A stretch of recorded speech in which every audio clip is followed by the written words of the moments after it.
नाज़रीन, सिंध जी राणी शहीद मोहतरमा बेनज़ीर भुट्टो जी 16 बरसी सुभाणे मल्हाई वेंदी। गढ़ी ख़ुदा बख़्श भुट्टो में जलसे जूं तैयारियूं जारी आहिनि। इन हवाले सां वीडियो लिंक ते मौजूद आहे लाड़काणे मां ब्यूरो चीफ मुनव्वरिन। जी मुनव्वर। मोहतरमा बेनज़ीर भुट्टो जी अॼु 16 वर्सी के हवाले से गढ़ी खुदा बख़्श भुट्टो में मौजूद आहियूं।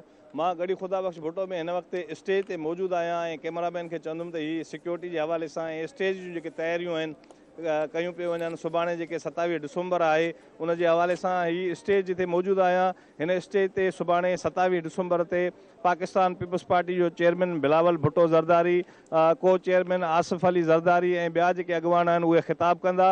हिन वक्त उते स्टेज जूं जेके तयारियूं आहिनि उहे जारी आहिनि ऐं जेके इंतज़ाम आहिनि उहे मुकमिल थियण वारा आहिनि। ऐं तव्हां ॾिसी रहिया आहियो त साम्हूं वॾो पिंडाल आहे। इन पिंडाल में जेको आहे जेके लखे माण्हू आहिनि, माण्हुनि जो समुंड आहे, उहो सुभाणे गढ़ी खुदा बख़्श भुट्टो में हिन जलसेगाह में मौजूदु हूंदो। हिते लाइटिंग जो इंतज़ाम बि कयो पियो वञे ऐं हिन तरफ़ खां साम्हूं जेको आहे कैमरामैन खे चवंदुमि त साम्हूं जेके कैंपूं लॻल आहिनि इहे पाकिस्तान जे चइनी सूबनि खां जेके कारकुन ईंदा, आम माण्हू ईंदा, उन्हनि जे लाइ हिते वेहण जो बंदोबस्तु थियल आहे ऐं लंगर बि जेको आहे उनजो बि बंदोबस्तु हिते थियल आहे। पाणी जूं सबिलूं लॻायूं वयूं आहिनि, मेडिकल्स कैंपूं लॻायूं वयूं आहिनि, वॉक थ्रू गेट्स लॻाए विया आहिनि। सिक्योरिटी जे हवाले सां ॿुधायां त सिक्योरिटी इंतिहाई सख़्तु कई वई आहे। 8000 पुलिस जा जेके जवान आहिनि उहे मुक़ररु कया विया आहिनि। 25 SSP जेके आहिनि उहे पंहिंजूं ड्यूटियूं सर अंजाम ॾींदा ऐं अहिड़े हवाले सां CCTV कैमरा जेको 100 खां वधीक जेके CCTV कैमरा आहिनि उहे लॻायूं वयूं आहिनि ऐं सिक्योरिटी इंतिहाई तमामु सख़्तु कई वई आहे। पब्लिक जे लाइ अलॻि जेको आहे 2 गेट जेके आहिनि उहे मख़सूस कया विया आहिनि जितां जेके आम माण्हू इंटर थींदा। मीडिया जे लाइ अलॻि जेके गेट आहिनि जितां माण्हू एंट्री थींदा।